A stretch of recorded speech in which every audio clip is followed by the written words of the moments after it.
Supreme Court na Delhi Chief Minister Arvind Kejriwal interim bail pikre. Excise policy scheme case kamarili nina. Enforcement Directorate na faaraba matung Tihar jail da layrakkiba Delhi Chief Minister Arvind Kejriwal ngasi Supreme Court na interim bail pikrabasu makata na CBI na June 16 corruption case kamarili nina among fakiba na maram oiraga Kejriwal jail da adum laikhini haire. No, the court basically observed that insofar as his arrest is concerned, there are certain aspects on necessity of arrest, whether it was necessary or not, legal aspects, which have to be examined by a larger bench. So they have not finally pronounced on that. But they said Mr. Kejriwal has undergone a large period of incarceration already. He has stayed in jail and therefore directed his release on bail immediately in the Enforcement Directorate matter. So therefore the question is, ED arrest under the Prevention of Money Laundering Act, that is PMLA.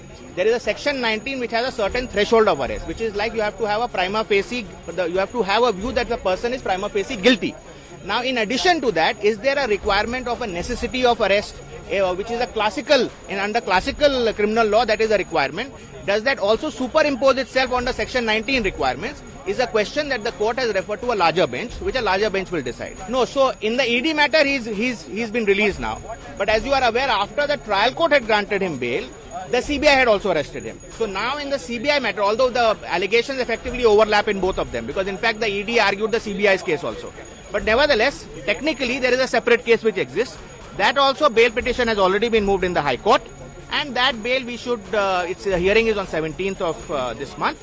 And that is not a merits bail. It's a standard bail. Unlike Section 45 PML, there is no requirement of assessing the matter on merits and then only rejecting or accepting a bail. So we will see what happens in that. But after this, we are quite optimistic that since that is not a merits bail, he should, even in the CBI matter, get released very soon.